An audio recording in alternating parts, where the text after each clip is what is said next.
In this episode, we sat down with Matt Immersion, CEO of Every Monday Matters, a nonprofit committed to helping people understand how much and why they matter to themselves, the community, and the world. Hosting the conversation was David Angelo, whose award-winning agency, David and Goliath, has created a culture that revolves around being brave. His team defies their fears and inspires their clients to do the same. So talk to me about the curriculum. What's interesting about the curriculum, or what is different about that than the typical crap that shows up in a newsletter? I think at the core of Every Monday Matters, like what we call our theory of change, there's two main components. One of them is our calendar of monthly themes and weekly focuses. So this is about repetition. It's about programming. Every Monday matters, right? Every Monday we're going to kick off this week with something that we're going to focus on. The way that we establish those monthly themes is we ask people all year long, anyone that we come in contact with, if there's one word that you think we need more of in our lives today or in the world today, what would that word be? And so all year we collect these words and we end up with hundreds of them, thousands of them, and we enter them into a computer. We do a word cloud thing, and what we see what words show up the most. And from that list, we pick 12 words, and those become the monthly themes for the upcoming year. So every year, our 12 monthly themes are new because culture and climate changes, right? Absolutely. And so then for each of these monthly themes, you have these Monday focuses, how to drive those with actions. So that's the first part of it, this monthly themes, weekly focuses. The second part is we help people see the world through three perspectives. One is I matter, so who am I, the good, the bad, and the ugly of me. One is you matter, meaning how do I impact those around me, because I have the power to do so. And one is we matter, what can we do as a larger fabric of humanity, and how do I fit into that larger fabric of humanity. So you take I, you, we matter, monthly themes, weekly focuses, throw it into programming that can be consumed by certain audiences. In schools, it's a curriculum. In corporate, it looks something different, right? And that's really how we move people along this experience and journey of truly experiencing how much and why they matter to themselves, to someone else, and to the larger world. I'm curious on how you keep the momentum going with Every Monday Matters, because I think a lot of times, especially in the news that we see, it's like it's all negativity, and that seems like what really drives. What's amazing to me is how you've actually had something good that's gaining momentum. How have you done that? I think that's part of the heartbreaking, I guess, opportunity that is what is reality today. And I like to think that things, keep getting better, and in a lot of ways they do. But I feel like every day, like there's a new headline. Just yesterday, a study came out that that suicide attempts by teenagers doubled in the last 5 years. And it's like you read that, it's like, wait a second, like we're working so hard, we're doing all this great work to put out positive messaging, and then there's this moment of like, yeah, but we still have a lot of work to do, and. Part of it's built into our name, Every Monday Matters. So every Monday, I guess we can be relevant. We have a reason to exist. And I think also, we're talking about themes and topics that are important. They're very just universally human. Monday gets kind, Monday gets compassionate, Monday gets grateful. I think that these are all things that we all need more of in our lives and in the world. And I don't know that you can ever have too much of any of them. And so we always have more work to do, and we always have more messages to share. He's carving out his own almost department, because it's not technically HR, but it's not technically all corporate communications. It is very human though, and it's very much like we always say, making sure that people aren't just a number on a spreadsheet, that they are actually still feeling like they're making a difference and being positive about themselves. So he's introducing something that has always been the last line item or the back burner of what companies have done.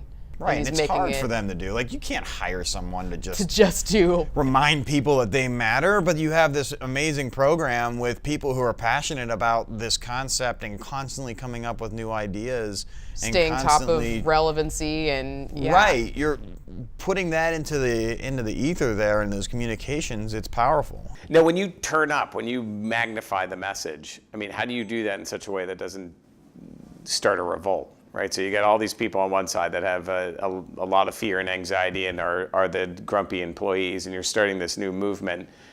How do you know when to go from drip to 11? Everything starts with you.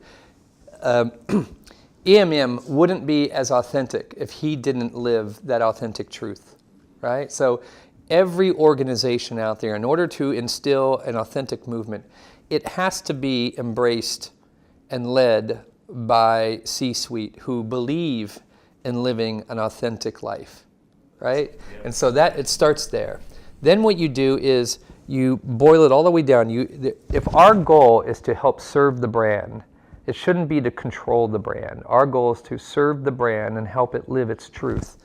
And it starts with a firm belief in who that brand is and what they stand for, whether it's a person, whether it's a organization, a company, bar of soap, or a really beautiful social movement, right?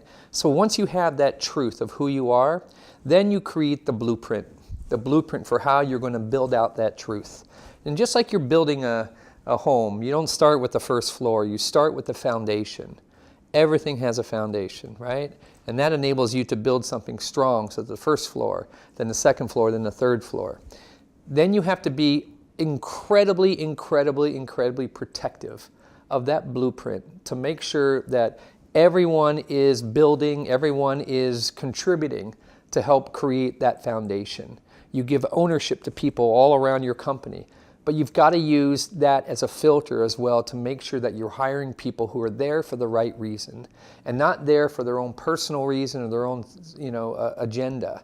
So you may have to sort of make some adjustments along the way, but in order for you to be true to the brand, in order for you to sort of live that truth, has to start with leadership, and then you've got to make sure that the people on board believe in that philosophy. You are only as good as your people, but from there you've got to also make sure that it's not a sort of, let's just say like a conference that you throw and you don't talk about it for another year or two. You've got to live it every single day, because today's consumer is looking to see whether or not you're living it. They don't care what you make anymore. They're more concerned with how what you stand for and how you live that through whatever you do, whether it's from the inside to what you create on the outside. And that to me it's so important. And when you think about all of the organizations out there that win, whether it's a football team or a company or a movement, they all start with that truth of who they are and what they stand for. And then they use that as a filter to hire the people that believe in those values, and they create products or services, whatever, that come out of that truth. And only when things get disconnected, when they start abandoning that, do things go off the rails, right? So it's really it goes back to that idea of you got to know who you are, live it in everything you do, and then inspire as many people to believe in who they are as well. I look at EMM as like an activator, right? And if we can, make a difference in corporate cultures and inspire people, every single person that works for that culture, to give their heart and soul towards everything that they do there, then the byproduct of that are going to be better products, better services, better relationships, and ultimately at the end of the day, a stronger bottom line. And so having somebody like him, and because he comes from an authentic, foundation, but taking that and going into corporate culture where he really doesn't have, it's not like he's trying to, create a vault of wealth or anything like that. What he's trying to do is really give people permission to believe in themselves. And if you can do that in corporations all around America, then you will see the shift of fear versus love do this. Because really what you're doing is you're just helping people remember that this is who they are. It's really important to make sure that whatever the truth of the company or the truth of the brand is, the people that are running it are living it. Right. And that's what's great about Matt's programs too, is he gives you tools to reinforce that, so you're not at it alone. Yeah. And I think that, sometimes these brands have never taken that first step that they just walked through with the whole starting from the C-suite, building the foundation, and they're just trying to grasp at straws now. It's like you have to take that homework step and really build out the framework, the blueprint. One of the key things I believe to doing great work is to help people overcome or take on their biggest obstacles, because advertising is not an easy business, right? I mean, every day we're trying to fight for market share, help our clients be relevant, and of course we have short-term sales with long-term brand image. There are Goliaths that are coming at them at record speeds, and it's really about helping groom people, to take on those challenges, starting with their own life challenge. And if you can get somebody to take on their own life challenge and look at that and see that it's only temporary, it's not this thing that's gonna cripple them. If you can teach them and instill some values, or those stronger values in them that gives them permission to believe that they're greater than the challenge, well then they're gonna look at their client's business the same way. And so it's a byproduct culture. What your output is a byproduct of what you're doing on the inside. And that goes for a person or a product. And that's why I love what he's doing, is because what he's doing is he's, going into cultures that most, even cultures can't even figure out, but he's going into it and starting with the one thing that I really believe at the end of the day is going to make the biggest difference, and that's the people. I agree. So what's the next? What's the next big thing? One quick thing that I want to just touch on what David said, and this is why it's one of my favorite people in the world, is that he's also embraced his role as that leader, and he sees running this agency as you're blessed to be a blessing, right? And you are blessing people's lives, whether that's internally here or with your clients. And as someone for me that I have suffered, from anxiety, depression, these sorts of things. It taught me things about being a human being that I just didn't know. I didn't know it was possible to feel some of those emotions.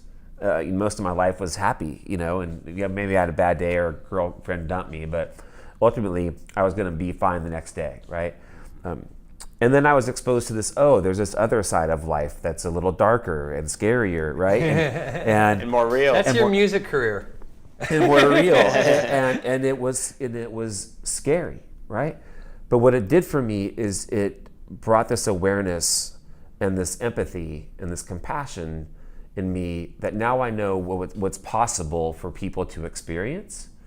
And so when someone said, like, I've been feeling really depressed lately, or I've been feeling anxious, I hear that loud and clear, right? And maybe before I used to dismiss it a little bit. And what I believe is that there are so many people out there today that are going through stuff, right? We all have our stuff. And my hope is that there are more companies out there and leaders out there like him, because I believe it's not corporate social responsibility, it's an honor, right? It's an honor. These people come and they work for you 40, 50, 60 hours a week. Most of their waking hours are spent with you. And of course, you pay them. But wouldn't it be amazing to help them grow as people? Wouldn't it be amazing to know that as they grew, that they could actually change their families and their communities? And that's this opportunity that you're sitting on. Like, you have access to all these lives that you can change if you just embrace that honor. Don't see it as responsibility. See, it's a privilege.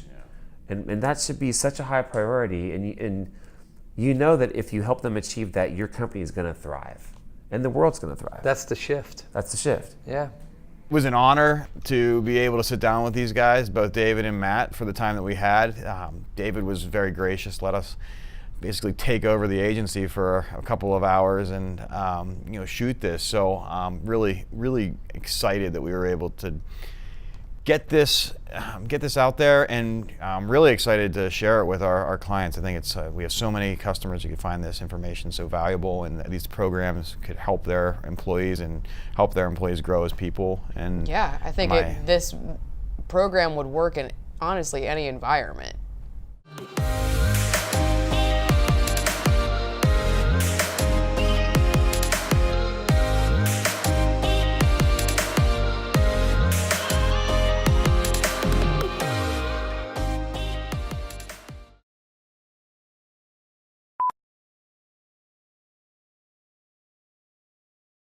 I can't talk.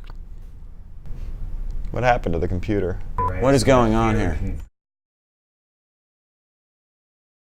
You should compliment yourself more. Did you get to ride around on the unicycle? Do you think that would have been a good idea? I don't know. You're athletic. Yeah, but I'm clumsy.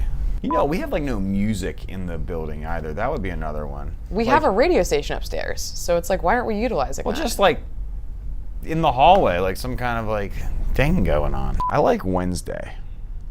Okay. Where do you think Hillary Clinton buys all of those fine, weird things? The loft? Oh, really?